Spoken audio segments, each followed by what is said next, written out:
Hi, um, it's me again, Alan, and I wanted to make a video today following up on my previous video about how a carnivore diet, well, actually, because I'm having, say, like I was saying, a carrot or a cucumber or maybe some zucchini with each meal, even though it's not really giving me much energy from it itself, it's probably more considered, say, low carb or what some people would call the keto diet or something.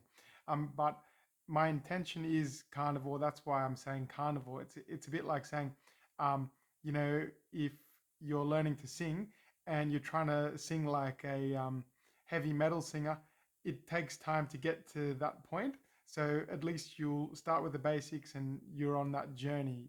That's your intention. So my intention is carnivore because I understand that as a sort of responsible, healthy diet to consume, Okay, so my friend Adam, who watched this video, he asked me a couple of questions to follow up from the previous video.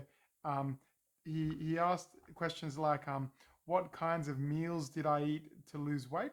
So I mentioned how I lost weight from 95 kilos to around, I, I'm around 83 kilos now.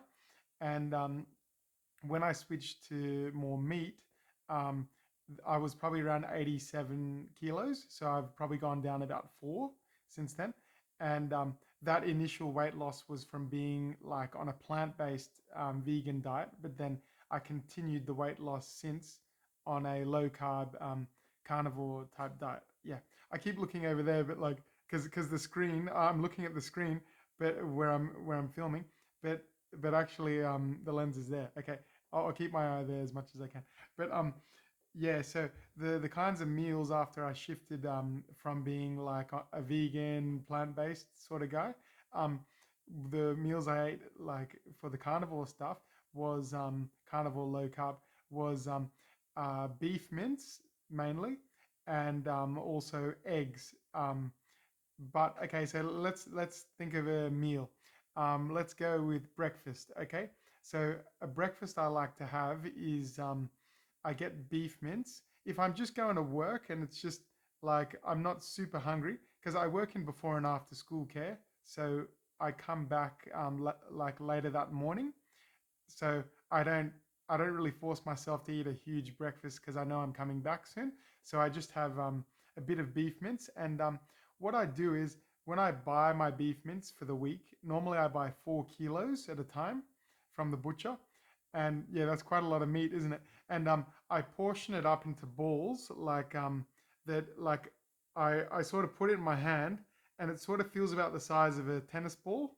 Um, so the idea for that is to make a burger out of it normally, unless sometimes I break it up in the pan. If I was cooking it, if I was frying it with say some zucchini or maybe a tomato, and to mix it in with that, I'd probably break it up. But normally these days, I like to cook it in the frying pan like a burger. So that ball that's about the size of a tennis ball. So when you put it in your hand and you're making a ball out of it before you're putting it into the freeze in Glad wrap, like or in cling wrap in portions, um, you sort of you squeeze it and then you sort of squeeze it enough that it feels compact in your hand, but you're not having to squeeze it too much, but it just feels just about right when you're squeezing it, that it fits in your hand when you're making a ball out of it, like making a snowball, but not so that it feels like your hands filling up, like your hands are separating, but just so it feels like your hands can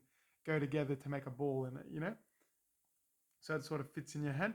And then so I'll have one of those early in the morning, but let's just go with um a normal meal. So like for lunch or for dinner. So I'll have two of those normally because that's a decent meal for lunch. I'm hungry enough. For dinner, I'm hungry enough. So two of those. And recently I've been having 4 eggs with that. So those are like large eggs, not extra large eggs. So in the dozen that I buy, the 12 eggs, that's the 700 grams pack.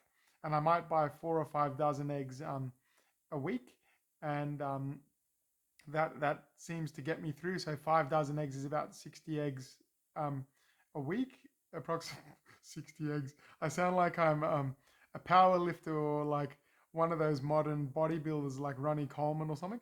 But the thing is, ironically, I'm not cutting out the egg yolk. Maybe for some people like bodybuilders, when they're cutting down, they're trying to be lean so you can see the muscle, so you can sort of see the definition of the muscle, right? Um, so they don't want the extra fat, you know what I mean? That's why they eat like chicken breast and things like that, skinless and things, because not that you will be overweight at all with, on a low carb diet, eating the fat and, eating it abundantly, eating the egg yolk, but they're competitive, they're in competition, so they're trying to restrict certain things. They don't want to be at a healthy weight. Not that they're like they don't want to admit they're at an unhealthy weight, but they want to be lean. So from their perspective, they're shredded and lean. But for the everyday person, that's underweight. Let's be honest, that's underweight. But for their job, it's lean for them from their perspective. You're still going to be lean, but they want to be fucking shredded. That's what they want. So you can eat those egg yolks. So like I said, I have two of those balls that I told you about, those tennis ball sized balls. Um, the reason why I would probably only have two is not because I'm trying to restrict the amount of food, but I just find at this stage of my carnivore journey um, that it it does feel a bit. I do feel a bit too full, especially if it's even a couple of hours before I go to bed for dinner. Um, so if I'm planning to have a nap, it just feels a bit too heavy. So to spread it out into 3 meals of the day, normally maximum two I'd have in each meal, two of those balls, yeah, and say 4 eggs in each meal. But I am having at the moment a cucumber, Lebanese cucumber with each meal, and that just helps my digestion because I may have mentioned in the previous video that you know it's not for any specific energy to eat that cucumber. It's just, well, it's nice and juicy. Okay, that's nice. That's a positive for me. But also like the digestion, it's gonna hurt when okay, when it gets to the other side, it's gonna fucking hurt. And it's, yeah. So that's why at my current stage, I'm still having cucumbers. In the past week, I had gone for, so in the previous week, um, I started the week with carrots because carrots are low FODMAP, if you know what FODMAP means. So it's just less irritating for your digestion regards to bloating and, if you burp or things like that. You Yeah, but I'm finding that I'm okay with the cucumbers anyway, even though they're a bit higher in FODMAPs. So yeah, cucumber. But what was probably important was, so I have the cucumber to help with digestion, so it doesn't hurt later. And I only have two of those meatballs things at a time, so that, yeah, like there's only so much I can eat because yes, I'll be too full. And the second thing is, um, it'll hurt as well. Yeah, too much meat, and I'll probably have to eat another cucumber with that. So yeah, whatever. But then yeah, 4 eggs normally does me fine. I cook the eggs mainly in so I use a frying pan and I'm cooking the eggs in butter. So I buy grass-fed butter. It comes from New Zealand, and that's quite nice. And so I'm not using vegetable oil spread. I don't know if that would impact your weight loss, but I understand that it's not healthy for you. As far as it's not a natural food. Um, Butter is like pure butter is like a food that humans have been consuming for a long time, since longer than the previous century, and so it's fine for people to consume generally for traditional populations to consume, but then vegetable oil spreads like they call it canola oil and stuff, and they make margarine and call it butter. Kids call it butter. They think it's butter. You know, um, that is I don't. I'm suspicious of that. I think that could be contributing to our chronic diseases like heart disease. I'm not 100% sure, but I think it's suspicious. Yeah, especially since heart associations around the world started recommending vegetable oil, canola oil, as a heart healthy alternative to animal fats like lard and butter and things like that, and saying, yeah, let's use this canola oil instead. Let's use vegetable oil and soybean oil and stuff, these refined oils, um, that they're better for our hearts because they're low in saturated fat or no saturated fat or something. Um, Lowering cholesterol, that would benefit our hearts, but actually our heart disease rates have actually gone up since then. So and actually exploded out of pretty much nowhere. So it was pretty negligible, the amount. I mean, not like if you're an individual and you've got heart disease, you feel it. You know what I mean? But for for the general population, heart disease was very rare before the early 1900s. And then, call it coincidentally, let's just say it's a pretty suspicious coincidence. It kind of it's been going up when the vegetable oil has been um, growing in consumption. Heart disease has also grown, as well as other types of chronic diseases. Yeah. So, and I think that could also be due to as well the statin drugs. So, as people eat cholesterol, as people consume cholesterol lowering drugs from their doctor that they've advised them to take, where cholesterol level is pretty irrelevant, I've come to understand, and is more relevant to perhaps, I'm just saying perhaps because I'm not 100% sure, but at least I'm living it for myself. I'm practicing not having vegetable oil because I think in my life, I don't want to have heart disease. So that's my practice that I'm doing as a way to stay away from heart disease. And also from Bart Kay's perspective, the carnivore professor guy, um, Professor Bart Kay, he's saying that it's the mixture of carbohydrates and fats in the diet that contributes to the metabolic dysfunction that you would have, where you'd get diabetes, you'd have, like, I mean, type 2 diabetes especially, and sort of high blood pressure and issues with your heart and strokes and things.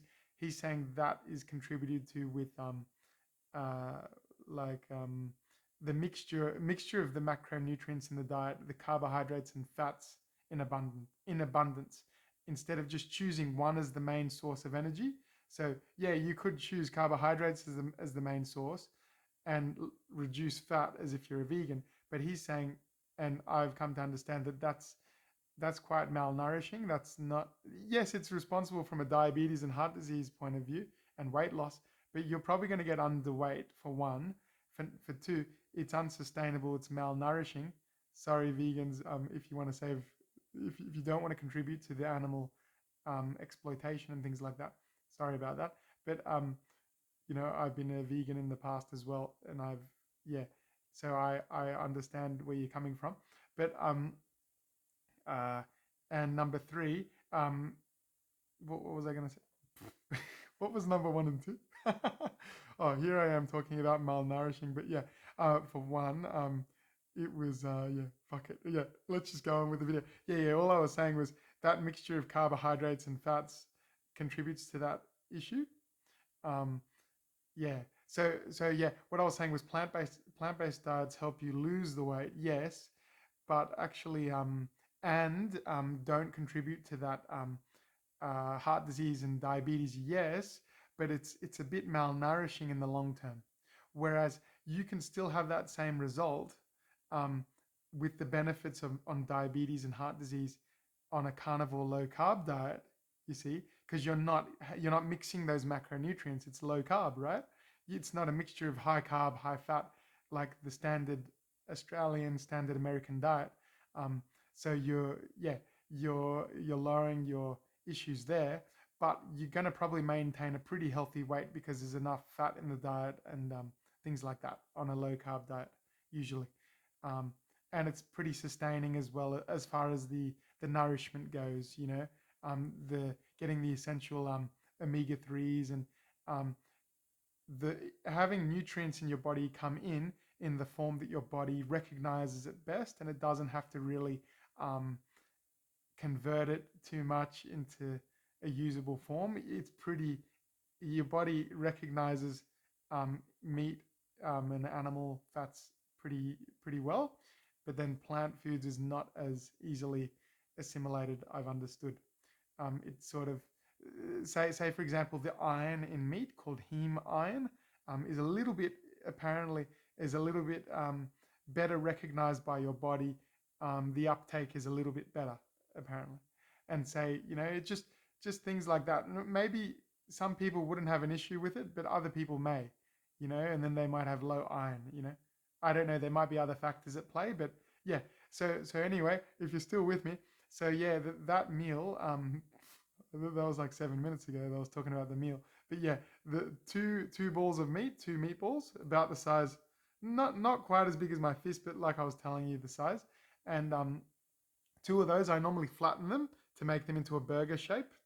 Maybe I can talk about how to cook them, like how long to cook them or something later. But just yeah, try to cook it well. And when you see the don't put the pan too hot because you might burn it, but also it'll spurt up butter and it might go in your eyes like hot butter on your body. You don't want that. So try to keep the temperature a bit moderate, low to moderate. But yeah, back it off as you cook it longer. So you don't want it as the cooking process continues longer into the process. You want to back the temperature down a little bit as it starts cranking. Like as the pan's cranking, you want to lower the temperature a bit because it'll start spraying up, and you go like My brother used to cook in the kitchen before. Like some days he'll cook in the kitchen, and you'll hear fuck, like you just hear fuck because he has like the pan up so high, and I tell him, man, turn it down, bro. Like it's spraying up to you, and then next second he goes fuck like that, and I'm like, fucking turn it down. It's too hot. The pan's up max. Like you don't need it that hot, man. You know? Yeah, it might come out tastier like when it chars it a bit on the outside, but it's going to be a bit dangerous. Like unless you probably put a lid on the pan, that's probably safer, I'd say, if you're getting used to it. But it might make it a bit steamy in the pan.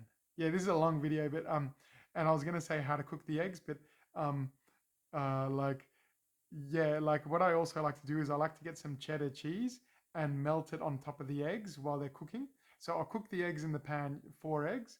Um, I cook the eggs first because if I was to cook the meat first and then remove the meat and then put the eggs in the pan, I'd probably need to add a bit more butter, but that's not an issue. But I find that the pan has gotten some impurities in there from the um, from the meat, right? And it's probably dirtied the pan a little bit, and that surface will make the eggs stick a lot easier than if you started cooking with eggs. So I think the eggs, they slide off the pan a lot easier. They come off if you and they don't get stuck if you start cooking the eggs first. Remove the eggs, then cook the meat. So once the eggs are cooked, yeah, and I like to put cheese on top of the eggs when the eggs are almost cooked, so it melts on top of it, and that's nice cheddar cheese. Yeah, just cut off a little bit, put some on. But yeah, I might stop the video now and do a part two where I talk about how much food, My friend wanted to know Adam wants to know how much food. Oh, I think I just told you. Okay, we can skip that question. So yeah, and I use butter. Like I don't go crazy with the amount of butter, like just because I don't want to. I don't want to waste it. But I just do a decent amount to coat the pan, so it's like not so it's just a little slither in the pan, but just so you've got a little bit of a, it swells around nice in the pan, the butter. Just put enough for that. Um, Maybe I can make a video of me cooking it. Maybe that would be fun as well. And he said, how long did it take to lose that weight? And did I do any exercise? Well, how long did it take? Well, I'm just telling off the top of my head. Um, so it was around maybe October that I started being a vegan again, October last year, and then till about the end of January that I got down to about 87. That I started cutting down meat and going towards being high carb, low fat, like with the intention of being vegan. And so I was pretty much vegan again for about October, November, December. Um, yeah, that was January. Let's just say about 4 months, and to get down to about 87.